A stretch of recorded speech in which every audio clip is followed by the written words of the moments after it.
Pemirsa, kami tidak mau membuat Anda pusing dengan angka sebenarnya, tapi berbicara mengenai partai koalisi, ini ada hubungannya pasti dengan angka. Berapa persentase, berapa jumlah kursi, kami berikan sedikit hitung-hitungan, kami berikan sedikit bayangan dari kursi yang dimiliki oleh partai-partai tersebut di DPR pada saat ini. Ini kita lihat bagaimana kemudian PDIP memiliki 128 kursi, artinya 22,26%. Sosok-sosok yang ada di sampingnya, foto-foto dari Puan Maharani, Ganjar Pranowo, ini adalah foto-foto dari sosok yang mungkin dicalonkan oleh partai PDIP sebagai capres mereka, cawapres mereka. Koalisi Indonesia Raya seperti yang sudah sempat saya sampaikan tadi, KKIR totalnya 136 kursi koalisi ini. Siapa yang dicalonkan? Namanya adalah Prabowo Subianto, Ketum Gerindra, yang kita lihat juga bagaimana jumlah kursi Gerindra di DPR Anda sudah saksikan. Kemudian juga yang ikut mengusung PKB, berapa jumlah kursinya? Ada 58. Nah, ini koalisi perubahan. Berapa jumlah total dari partai-partai yang mengusung calon presidennya Anies Baswedan? Tadi sudah Anda lihat. Kalau kita pecah lagi, kita breakdown lagi, inilah dia gambaran detailnya. Jumlah kursi yang dimiliki oleh Nasdem, kemudian juga partai-partai lainnya yang mencalonkan Anies Baswedan sebagai calon presiden. Ini dia. Partai Demokrat dan juga tentunya PKS, ada 50 kursi yang dimiliki di DPR saat ini. Ini bisa menjadi gambaran. Nah, Koalisi Indonesia Raya ini kita bisa saksikan ada Erlangga Hartarto, Golkarnya memiliki kursi 85 kursi di DPR. Kemudian juga kita lihat Zulhas DPR 44. Kemudian juga bagaimana dengan Ganjar, ini juga menjadi salah satu yang diusung. Nah, ini kita lihat P3, berapa jumlah kursinya? Ada 19.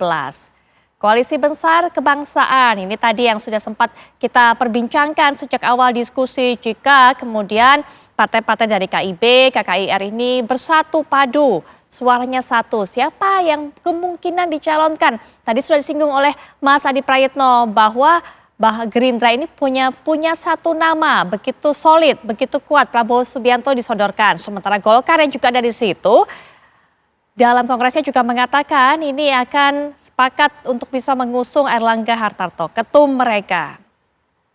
Nah, setelah hitung-hitungan soal kursi, saya ingin sekali mendengarkan pendapat dari Mas Adi mengenai tadi yang sudah sempat saya singgung. Nanti mungkin saya akan pertajam ke Projo, ke Pak Budi. Bagaimana kemudian dengan pernyataan dari Pak Jokowi yang mengatakan saya tidak mau dikaitkan dengan koalisi ini. Padahal banyak yang mengatakan, banyak pengamat juga dengan mengatakannya atau terucapnya dari mulut Pak Jokowi, cocok nih kalau partai-partai bersatu. Ini sudah seperti komando, ini sudah bagaikan sebuah orkestrasi yang dilakukan oleh Pak Jokowi, Mas Adi.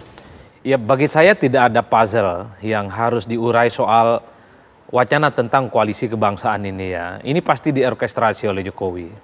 Jadi pertemuan kemarin di kantor DPP PAN kemudian dilanjutkan oleh pertemuan antara Prabowo Subianto dan Zulhas misalnya.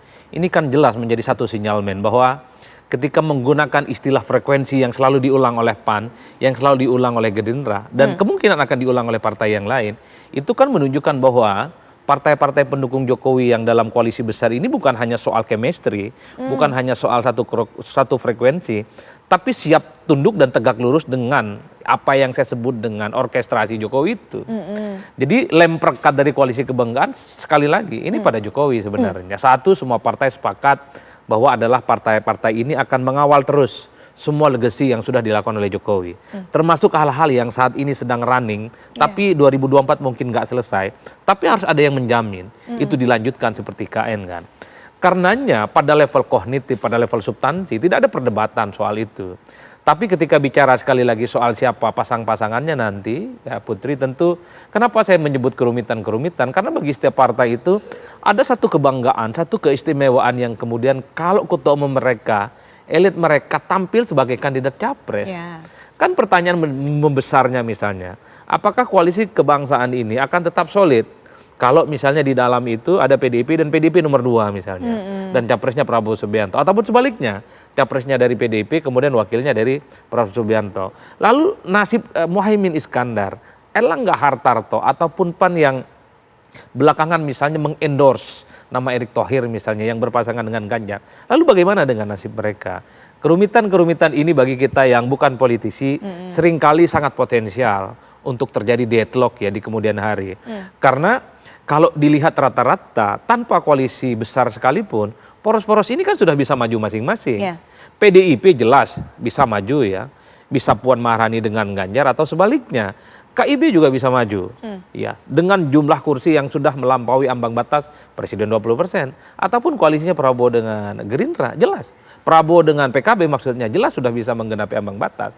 Karenanya bagi saya melihat ini semacam orkestrasi politik yang sebenarnya untuk disonding kepada publik. Koalisi besar ini mengasih pesan kalau nanti ada kubu penantang, misalnya kubu perubahan itu Anies Baswedan, maka yang dilawan ini adalah poros besar yang terdiri dari 6 partai politik, di dalamnya adalah resource dan mesin politik yang kemudian raksasa bisa memenangkan pertarungan dengan mudah. Cuman kan pertanyaannya adalah kalau poros perubahan tidak ada, Anies gagal misalnya maju karena tiket pencapresannya nggak lengkap, untuk apa ini poros perubahan?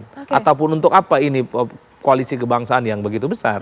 Karena ini hanya memungkinkan hanya akan ada satu poros di 2024. Ini yang sebenarnya anatomi yang menurut kita yang melihat ini dari jauh agak rumit juga ini tujuannya kemana. Bahwa menyatu untuk memenangkan satu pertarungan dengan mudah ya, kan begitu. Dengan asumsi ada penantang dari kubu oposisi. Tapi kalau kubu oposisi tidak bisa maju, kan bisa saja bahwa kongsi-kongsi yang sudah ada ini dibiarkan untuk bertanding secara otonom untuk memenangkan pertarungan. Saya kira di situ poin saya. Baik, nanti kita juga dengarkan pendapat para narasumber lainnya, termasuk tadi kalau Mas Adi mengatakan lem perekatnya dari koalisi kebangsaan ini adalah ya perintah dari Presiden Joko Widodo, orkestrasi dari Presiden Joko Widodo, tapi kemudian Presiden Jokowi masih mengatakan bahwa tidak mau dikaitkan dengan hal ini. Nanti mungkin Pak Budi bisa berikan pandangan, termasuk juga tadi masalah mengenai kemungkinan ada deadlock ke depannya, karena masing-masing jagoan ataupun masing-masing partai punya jagoan sendiri, raksasa sendiri, tapi nanti bagaimana untuk mengatasinya, Mas Habibur Rahman dan juga Mas Viva Yoga Mauladi akan bisa memberikan pandangannya, tapi setelah jeda di segmen terakhir kami akan lanjutkan pembahasan saat lagi.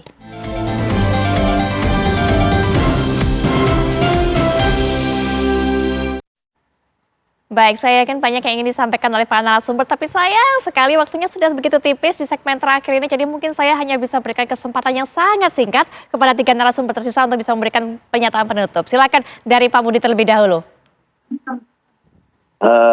Begini loh.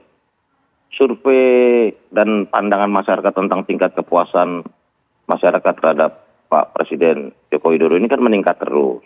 Dan bahkan saya sudah mendapat informasi akan mencapai angka hampir 80%. Dengan tingginya tingkat kepuasan masyarakat terhadap pemerintahan Pak Jokowi, maka endorsement Pak Jokowi menjadi sangat penting dan signifikan untuk menjadi untuk siapapun yang ingin berkontestasi di 2024.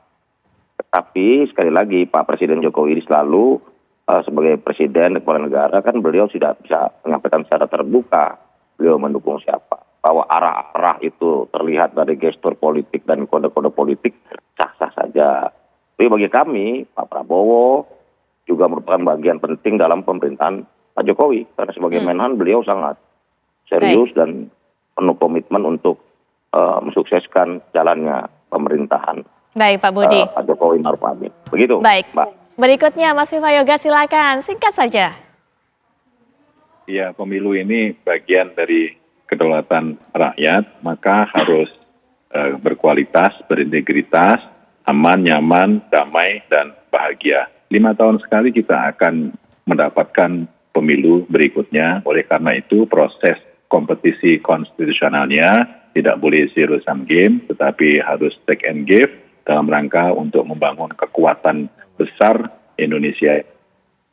Baik, dan terakhir juga Mas Habibur Rahman mungkin singkat. Ya, saya pikir Gerindra dalam posisi meyakini bahwa segala macam capaian dan legasi pemerintahan saat ini harus dilanjutkan. Ya, kita juga melihat selama Pak Prabowo di pemerintahan, beliau loyal, tegak lurus 100%, dan Partai Gerindra di DPR juga membackup full semua kebijakan-kebijakan pemerintah. Karena itu koalisi yang akan dibentuk ini saya pikir semangatnya sama, yaitu bagaimana situasi yang sudah baik ini bisa berlanjut sehingga terjadilah peralihan yang smooth, ya, peralihan yang landai dan tidak ada